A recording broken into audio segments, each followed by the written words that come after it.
Chief minister और सदर BRS Chandrashekhar Rao ने कहा है कि आइंदा इंतखाबात में मरकज में बीआरएस के इख्तिदार में आने पर कानून साज इदारों में 33% खवातीन तहफ़्फ़ुज़ात पर अमल आवरी की जाएगी।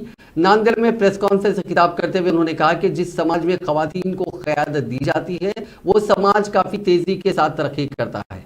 बीआरएस पार्टी के इख्तिदार में आने के फौरी बाद पार्लियामेंट और असम्बलियों में और दीगर ऐवानों में 33% तहफ़्फ़ुज़ात को मंजूरी देते हुए उस पर अमल किया जाएगा। उन्होंने कहा कि खवातीन तहफ़्फ़ुज़ात पर अमल आवरी वो 1 साल के अंदर करके दिखाएंगे। इस मौके पर चंद्रशेखर राव ने मरकज की नरेंद्र मोदी हुकूमत पर खवातीन को नजरअंदाज करने का इल्जाम आयद किया।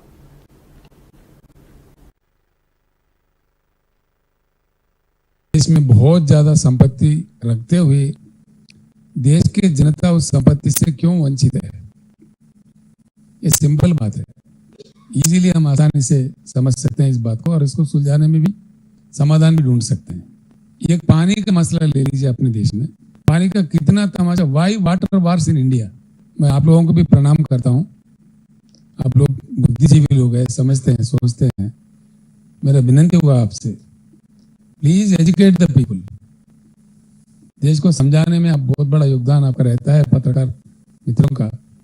आपसे भी मैं अनुरोध करूंगा, प्रार्थना करूंगा, आप भी हमारे भाई हो, शहरी हो, इंडियन हो, तो इस बात को जितना आप फैला सके, जितना आप विचारधारा इसका मतलब कह सके, तो उतना ही देश के लिए आप कुछ कंट्रीब्यूट करोगे। ये मेरा भावना है, मेरा प्रार्थना है आप तमाम लोगों से। कितना गुमराह किया जाता है लोगों को। देश में जरूरत से ज्यादा पानी की उपलब्धि है। देश को जितना पानी चाहिए वो चाहे सिंचाई के लिए हो, पीने के लिए हो, या डोमेस्टिक यूज के लिए हो, किसी अन्य चीज के लिए हो, उद्योग के लिए हो, उससे ज्यादा पानी हमारे पास उपलब्ध है। ये आंकड़े मेरे नहीं हैं, ये सेंट्रल वाटर कमीशन के आंकड़े हैं। हमारे देश में बारिश होता है 1,40,000 TMC।